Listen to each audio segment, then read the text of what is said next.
Human trafficking. In response to the second UPR cycle, Myanmar accepted recommendations to step up efforts to prevent and combat human trafficking, migrant smuggling, and the sale of children, and to investigate and prosecute traffickers and smugglers.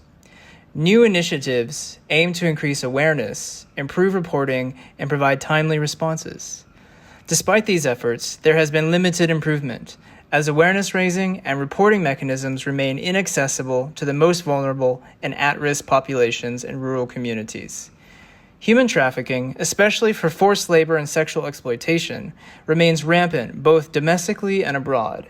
Traffickers take advantage of the instability of the country and the vulnerability of people to coerce women, men, and children into trafficking. People trafficked for forced labor in raft fishery experience physically intensive and dangerous conditions in violation of international labor norms and standards.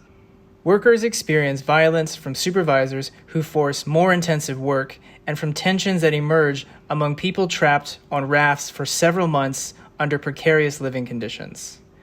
Workers die from sickness, suicide, and storms.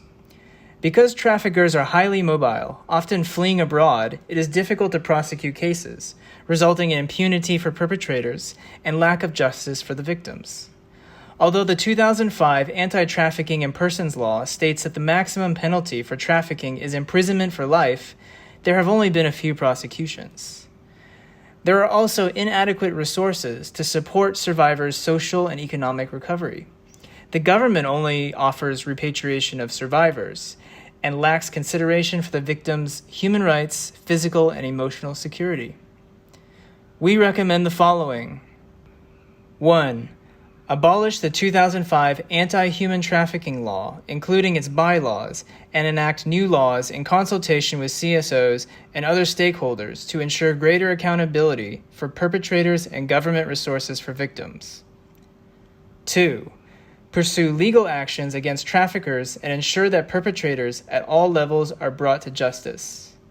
3. Strengthen complaint mechanisms within Myanmar and at overseas embassies to register human trafficking violations, accessible to all, regardless of circumstances and legal status. 4. Expand awareness-raising programs on human trafficking and available resources for those seeking assistance, especially for rural and marginalized populations and in educational institutions.